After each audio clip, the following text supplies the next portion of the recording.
আকাশবাণী আগরতলা। স্থানীয় সংবাদ পড়ছি চন্দন লেখাপাল। এখনকার বিশেষ বিশেষ খবর হল, পশ্চিম ত্রিপুরা লোকসভা আসনে বাড়ি বাড়ি গিয়ে ভোট গ্রহণ প্রক্রিয়া আগামীকাল থেকে শুরু হচ্ছে। নির্বাচন কমিশন জানিয়েছে, লোকসভা নির্বাচনের দ্বিতীয় পর্যায়ে ১৩টি রাজ্য এবং কেন্দ্রশাসিত অঞ্চলে মোট ১,২১০ জন প্রার্থী প্রতিদ্বন্দ্বিতায় রয়েছেন।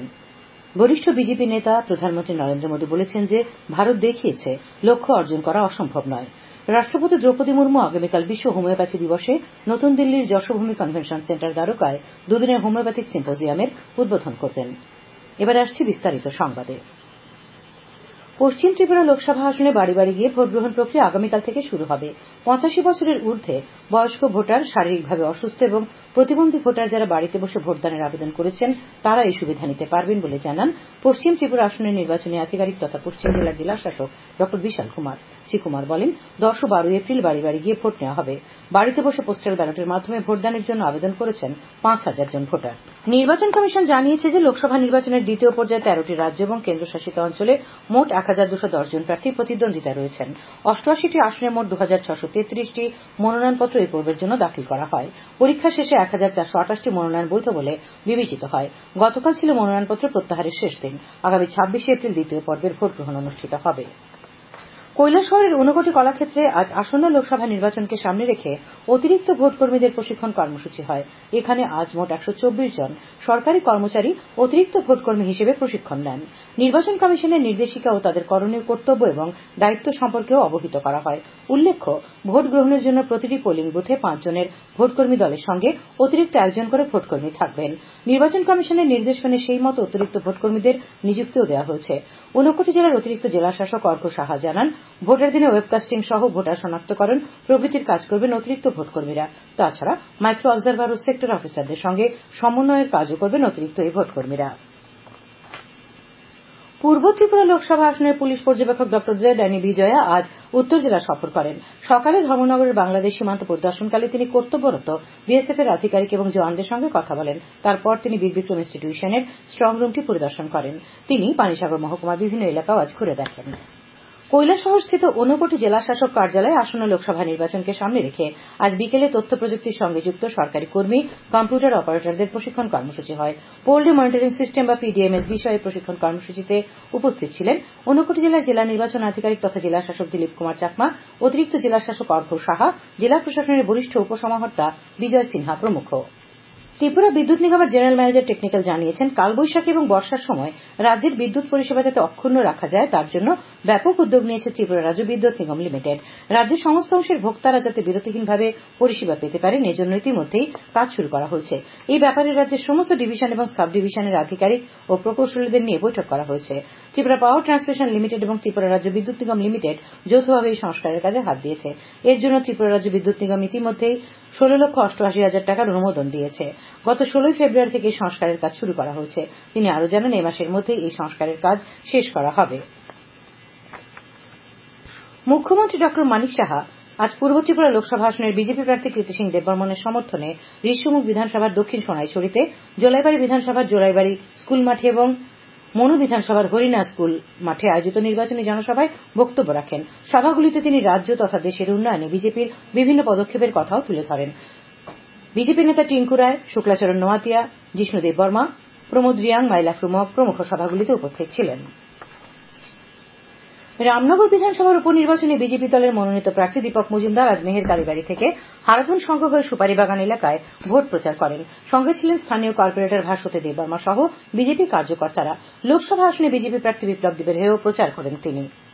খবর প্রচারিত হচ্ছে আকাশবাণীর আগরতলা কেন্দ্র থেকে। বরিষ্ঠ বিজেপি নেতা এবং প্রধানমন্ত্রী নরেন্দ্র মোদী বলেছেন যে, ভারত দেখিয়েছে লক্ষ্য অর্জন করা অসম্ভব নয়। আজ উত্তরপ্রদেশের পিলিভিতে এক নির্বাচনী জনসভায় প্রধানমন্ত্রী বলেন, লক্ষ্য যতই কঠিন হোক না কেন, ভারত যদি তা অর্জন করতে দৃঢ় প্রতিজ্ঞ হয় তা অবশ্যই অর্জন করবে। প্রধানমন্ত্রী বলেন, কোন দেশ শক্তিশালী হলে বিশ্ব সেই দেশের কথা শোনে।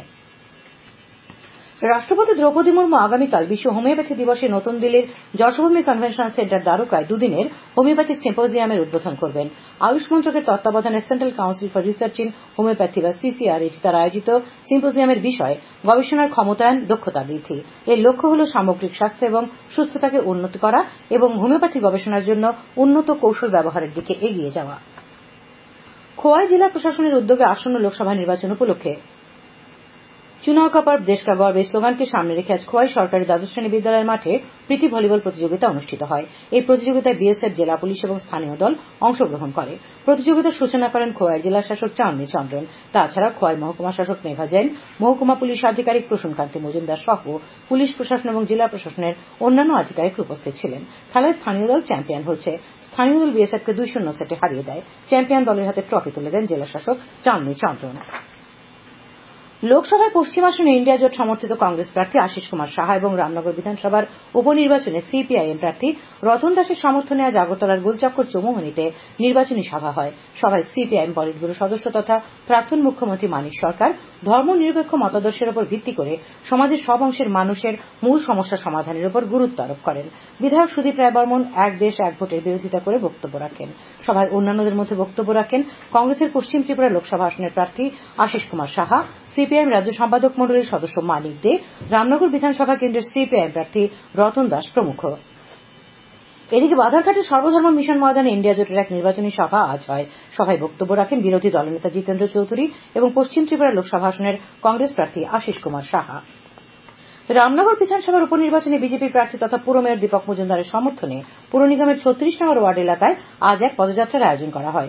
উপস্থিত ছিলেন রামনগর বিধানসভা উপনির্বাচনের বিজেপি প্রার্থী দীপক মজুমদার সহ অন্যান্য কার্যকর্তারা। পদযাত্রাটি রাজনগর স্কুল প্রাঙ্গণ থেকে পিইসি ভাট এলাকায় গিয়ে শেষ হয়। শ্রী মজুমদার এলাকার ভোটারদের সঙ্গে শুভেচ্ছা বিনিময় করেন। প্রদেশ কংগ্রেস সভাপতি আশিস কুমার সাহা আজ কংগ্রেস ভবনে আয়োজিত এক সাংবাদিক সম্মেলনে সর্বভারতীয় জাতীয় কংগ্রেসের প্রকাশিত নির্বাচনী ইস্তেহারে উল্লিখিত প্রতিশ্রুতিগুলি বিস্তারিতভাবে ব্যাখ্যা করেন। তিনি দাবি করেন এই ইস্তেহারে কৃষক, নারী, যুব সমাজ, শ্রমিক সহ সর্বস্তরের জনগণের কল্যাণে প্রতিশ্রুতিগুলি সহায়ক হবে। সাংবাদিক সম্মেলনে উপস্থিত ছিলেন কংগ্রেসের এসসি সেলের চেয়ারম্যান রাজেশ লিলোটিয়া, এআইসিসির সাধারণ সম্পাদিকা জারিতা লেতপ্লান, বিধায়ক গোপাল রায়, কংগ্রেস নেতা পীযূষ কান্তি বিশ্বাস প্রমুখ। প্রদেশ বিজেপির মুখপাত্র নবেন্দু ভট্টাচার্য আজ আগরতলায় এক সাংবাদিক সম্মেলনে অভিযোগ করেছেন নির্বাচনী প্রচারে বিরোধী জোটের নেতৃবৃন্দ পূর্ব ত্রিপুরা লোকসভা আসনের বিজেপি প্রার্থী কৃতিদেবী দেববর্মন সম্পর্কে আপত্তিকর শব্দ ব্যবহার করেছেন। এ ব্যাপারে শীঘ্রই নির্বাচন কমিশনে অভিযোগ জানানো হবে। এদিকে বিরোধী দলনেতা জিতেন্দ্র চৌধুরী আজ এক চিঠিতে নির্বাচন কমিশনের কাছে অভিযোগ করেন পূর্ব ত্রিপুরা লোকসভা আসনের বিজেপি প্রার্থী কৃতিদেবী দেববর্মন গতকাল ফটিকরায়ে এক নির্বাচনী জনসভায় সিপিআইএম দল সম্পর্কে আপত্তিকর শব্দ ব্যবহার করেছেন। এ ব্যাপারে যথাযথ ব্যবস্থা নেওয়ার জন্য তিনি নির্বাচন কমিশনের প্রতি দাবি জানান। সিপিআইএম কৈলাসহর মহকুমা কমিটির উদ্যোগে আজ দুপুরে এক সাংবাদিক সম্মেলন হয়। এই সাংবাদিক সম্মেলনে উপস্থিত ছিলেন দলের জেলা সম্পাদক কৃষ্ণেন্দু চৌধুরী, মহকুমা সম্পাদক বিশ্বরূপ গোস্বামী প্রমুখ। নেতৃবৃন্দ আসন্ন লোকসভা নির্বাচন শান্তিপূর্ণ ও ভয়মুক্ত পরিবেশে করার ব্যবস্থা নেবার দাবি জানিয়েছেন। বিজেপির উদ্যোগে আজ কৈলাসহরের খাওড়াবিলে এক নির্বাচনী সভা অনুষ্ঠিত হয়। এখানে বক্তারা কেন্দ্র ও রাজ্য সরকারের জনমুখী কর্মধারার কথা উল্লেখ করেন। উপস্থিত ছিলেন দলের কিষাণ মোর্চার প্রদেশ সভাপতি প্রদীপ বরণ রায়, বিজেপির জেলা সভাপতি পবিত্র চন্দ্র দেবনাথ, মন্ডল সভাপতি সিদ্ধার্থ দত্ত প্রমুখ। লোকসভা নির্বাচনকে সামনে রেখে আজ আমরা বাঙালি দলের পক্ষ থেকে নির্বাচনী ইস্তেহার প্রকাশ করা হয়। আজ আগরতলায় সাংবাদিক সম্মেলনে দলের রাজ্য সচিব গৌরাঙ্গ রুদ্রপাল ইস্তেহারের 11 দফা প্রতিশ্রুতি বিস্তারিত ব্যাখ্যা করেন। তিনি জানান লোকসভা নির্বাচনে আমরা বাঙালি দলের প্রার্থী হিসেবে প্রতিদ্বন্দ্বিতা করছেন পশ্চিম ত্রিপুরা আসনে গৌরীশঙ্কর নন্দী এবং পূর্ব ত্রিপুরা আসনে অর্চনা ওরাং। কমলপুর নজরুল ভবনে বিজেপি কমলপুর মন্ডল কমিটির উদ্যোগে আজ এক সাংগঠনিক বৈঠক হয়। বৈঠকে আসন্ন লোকসভা নির্বাচনে সাংগঠনিক প্রস্তুতি নিয়ে আলোচনা হয়। উপস্থিত ছিলেন বিধায়ক মনোজ কান্তি দে, বিজেপির সর্বভারতীয় সাধারণ সম্পাদক রবীন্দ্র রাজুজি, প্রদেশ বিজেপি সাধারণ সম্পাদক অমিত রক্ষিত, সাধারণ সম্পাদক তাপস মজুমদার, ধলাই জেলা কমিটির সভাপতি পতিরাম ত্রিপুরা। সারা ভারত কৃষক সভার রাজ্য সম্পাদক পবিত্র কর আজ আগরতলায় এক সাংবাদিক সম্মেলনে দেশের কৃষকদের বর্তমান সার্বিক পরিস্থিতি উল্লেখ করে অভিযোগ করেন কৃষি শ্রমিক ও দৈনিক হাজিরার কর্মীদের মজুরি দিন দিন কমছে। কৃষকদের উৎপাদিত পণ্যের ন্যূনতম সহায়ক মূল্য ঘোষণা করা হলেও তা কার্যকর করা হচ্ছে না। তিনি আরও অভিযোগ করেন 2018 সালে রাবার চাষীদের প্রতি কেজি রাবারের দাম 230 টাকা ছিল, কিন্তু বর্তমানে তা কমে প্রতি কেজি 124 টাকা হয়েছে। সাংবাদিক সম্মেলনে উপস্থিত ছিলেন সংগঠনের সহসভাপতি মতিলাল সরকার প্রমুখ। ক্রিকেট। টিসিএ পরিচালিত মহিলাদের ঘরোয়া একদিনের সীমিত ওভারের ক্রিকেট প্রতিযোগিতায় আজ অনুষ্ঠিত দুটি খেলায় নিউ প্লে সেন্টারের ব্লাডমাউথ ক্লাব জয়লাভ করেছে। তালতলা মাঠে অনুষ্ঠিত খেলায় ব্লাডমাউথ ক্লাব 347 রানের বিশাল ব্যবধানে লাল বাহাদুর ব্যানাগারকে হারিয়ে দেয়। এই ম্যাচে ব্লাডমাউথের অম্বিকা দেবনাথ অনবদ্য 126 রান করেন। এদিকে মেলাঘর অনুষ্ঠিত অপর খেলায় নিউ প্লে সেন্টার 5 উইকেটে ক্রিকেট অনুরাগী কোচিং সেন্টারকে হারিয়ে দেয়। আবহাওয়া। আগামীকাল আকাশ আংশিক মেঘাচ্ছন্ন থাকবে, দু এক জায়গায় বজ্র বিদ্যুৎ সহ হালকা থেকে মাঝারি পর্যায়ের বৃষ্টিপাতের সম্ভাবনা রয়েছে। আগামীকাল সর্বোচ্চ তাপমাত্রা থাকবে 35 ডিগ্রি সেলসিয়াস এবং সর্বনিম্ন 22 ডিগ্রি সেলসিয়াস। আজ দিনের সর্বোচ্চ তাপমাত্রা ছিল 34.6 ডিগ্রি সেলসিয়াস এবং সর্বনিম্ন 21.7 ডিগ্রি সেলসিয়াস। আগামী 24 ঘন্টায় রাজ্যের সব জেলায় বিক্ষিপ্তভাবে বজ্রবিদ্যুৎ সহ বৃষ্টিপাতের সতর্কবার্তা জারি করেছে আবহাওয়া দপ্তর। শেষ করার আগে খবরের বিশেষ অংশগুলি আরেকবার। পশ্চিম ত্রিপুরা লোকসভা আসনে বাড়ি বাড়ি গিয়ে ভোট গ্রহণ প্রক্রিয়া আগামীকাল থেকে শুরু হচ্ছে।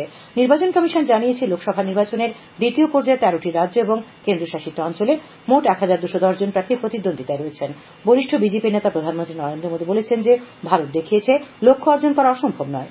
রাষ্ট্রপতি দ্রৌপদী মুর্মু আগামীকাল বিশ্ব হোমিওপ্যাথি দিবসে নতুন দিল্লির যশোভূমি কনভেনশন সেন্টার দ্বারকায় দুদিনের হোমিওপ্যাথিক সিম্পোজিয়ামের উদ্বোধন করবেন। স্থানীয় সংবাদ আজকের মতো এখানেই শেষ হল।